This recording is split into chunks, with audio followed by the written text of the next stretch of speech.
I'm like, I have lost over 85 pounds. These are the things that I stopped doing to get my dream body. Number one is stop overcomplicating nutrition. I know you hear a lot about you need to eat clean 100% of the time just to make progress. To be honest, that is not true. That could be far from the truth. The things that I focused on the most was getting my protein intake. For me, I calculated about 0.8 grams of protein per body fat. There is a calculator online that tells you how much protein that you need to be eating for fat loss and weight loss. If I can find that website before this video is up, I will put that link in the description below. I ate anywhere from 130 grams of protein upwards to 155 grams of protein. And I wasn't always eating clean 100% of the time, and I was still making progress. But I did make sure that my protein was up there because I do know that protein does help with fat loss and it helps you keep you more satiated. The eating 100% clean all the time, you're going to get overwhelmed. You're going to get irritated because you're not always going to want to eat healthy. And personally, being a woman with cravings and having a period, you're going to want to eat that ice cream. You're going to want to eat that pizza. What I did was make sure that it fit into my nutritional goals. Or if I just wanted to eat the pizza for the day, I just ate the pizza. And then the next day, I just restarted my journey again and make sure I was on point. And then I also stopped cutting out all my favorite foods. There was a point where I was restricting so much, I would get irritated. And then the next day, I would eat upwards to like 4,000 calories of food because I've been restricting the food I've been wanting.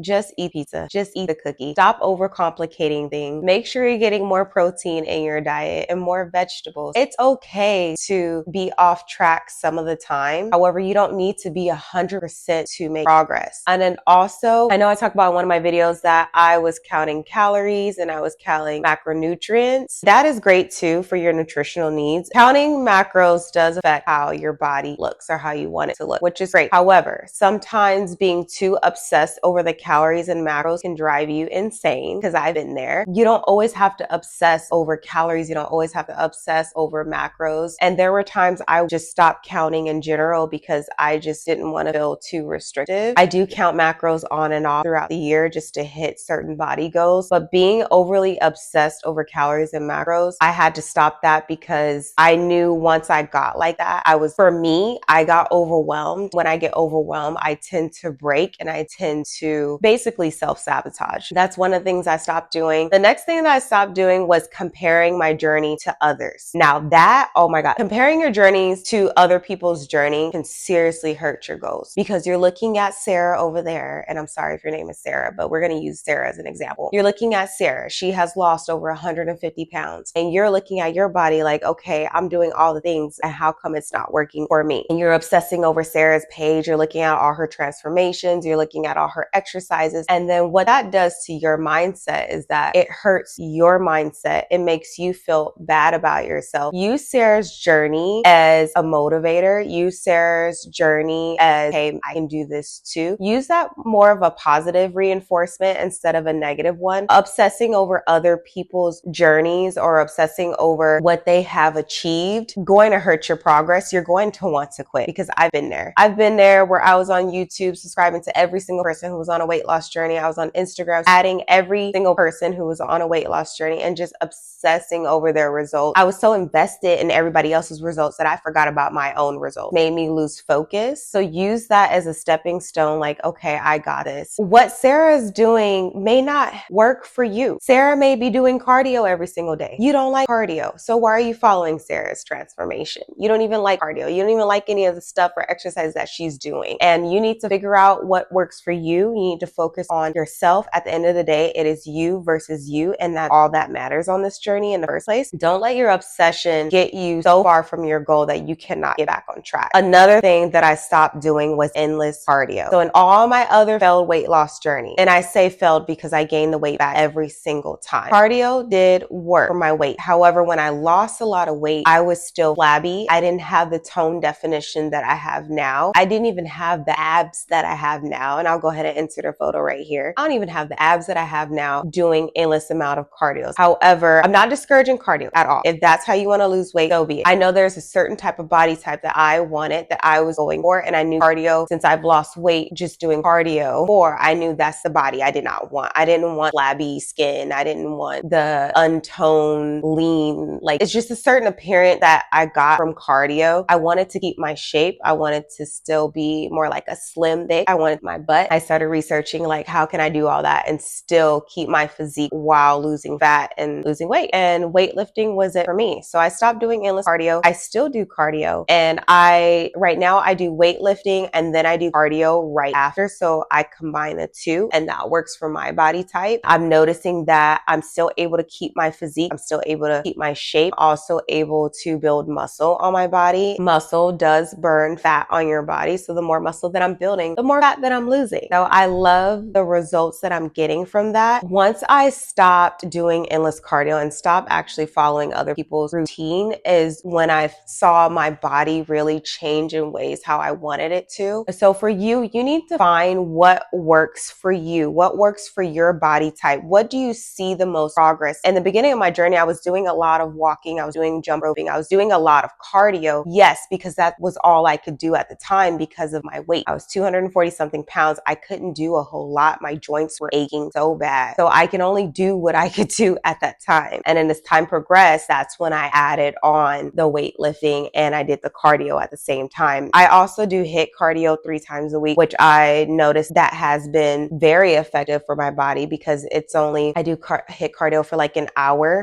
3 days a week. That's 3 hours a week. I noticed that I burn a lot of calories in such a short period of time. And then also with weightlifting, when you're done weightlifting, you're still burning calories after you're done weightlifting for, I believe up to like 24 hours from what I researched. I wanted to keep weightlifting long term because the fact that it still burned calories after I was done weightlifting. And then also with cardio, I felt like I had to do cardio for like 2 to 3 hours a day in order to see results. I didn't want to be on a treadmill for 2 to 3 hours. I noticed that with just a 30-minute weightlifting session or 45-minute weightlifting session, I was seeing results a lot faster than I would if I were to do 2 hours of cardio. Weightlifting was just more effective for me in a short period of time versus cardio. So I stopped being inconsistent. Inconsistency will mess up your journey so much. What I mean by inconsistent, for example, today is Monday, you do your workout today, and then you don't go back to the gym for another 3 weeks. So you don't go back to the gym for another month. And then all of a sudden you go back to the gym for like that 1 or 2 days for that week, and then you don't go back to the gym for another 6 months. That is inconsistency. There's never going to be a perfect time to start your weight loss journey. And I don't understand why people wait for a perfect time. There's always going to be something going on in your life. There's never a perfect time for anything at all. And once you realize that, you would stick to your goals. So I stopped waiting for the perfect moment and I stopped relying on motivation. I know a lot of people, they rely on motivation. If you rely on motivation, you won't meet your fitness goals at all. So I started showing up to the gym even when I didn't want to. On the days that I did not want to show up, or I did not want to work out, or I did not want to eat healthy, what I would do was I would go to the gym for 5 minutes, 10 minutes, and then I would leave. And then oftentimes I found myself staying at the gym a lot longer than those 5 to 10 minutes, but just those little changes does make big progress. I don't care what anybody says, just showing up for 10 minutes, lifting weights for 10 minutes or 15 minutes, you will make so much progress than not going at all. And once I start doing that more often is when I got into the habit of just showing up no matter what my mood was. And then I started showing up on the days I was really angry because then I get out on the bar of steel. So there's that. Another thing that helped me stop being inconsistent was really working on my mind. And I talk about mindset in every single video, and this can look different for everybody. However, I know me, when I'm talking negatively to myself every day, my brain, my body starts to feed into that. And then I start having a negative outcome. When I start telling myself like, okay, I can do this, or I'm grateful that I'm in the gym. I'm grateful that I'm able to move my body today. Like, it's a blessing to move my body today because there's people out there who cannot move their body, and there's people out there who are disabled. And I have that privilege and I have that advantage to be able to move, to be able to get up and do all the things that I would like to do. And when you start looking at it from that standpoint, you start walking with purpose, and then your brain just, I don't know, for me, it was just an auto click like, okay, I can do this. I'm going to keep doing this. And it it just became autopilot for me just to continuously pour into myself. And you also need a great friend group to pour into you too. Your surroundings and all that plays a part. But I noticed that when I started pouring into myself and surrounding myself with a positive environment is when I stopped being inconsistent in my weight loss journey. I didn't have to rely on motivation. I started being more disciplined. I was like, okay, I know what I need to do. I have the set of rules that I need to do. I need to follow them. And then if you don't always follow them, that's okay. That is okay. The next day you can start over. The next day you can start over. The thing is you have to learn how to be consistent in this journey, because if you want consistent results, you need to be consistent. And that could be going to the gym 3 times a week. That could be, say you want to eat healthy, starting 5 times a week, and then you'll go 6 times a week, and you'll have that day off where you could just go out with your friends and have brunch. That may be what your week looks like. Once I stopped being inconsistent is when I truly saw my body progress. And you really have to show up no matter what your day is looking like, because if you know you want those goals, you're going to show up no matter what. Just like for work, you know you want that money, you're going to show up no matter what, right?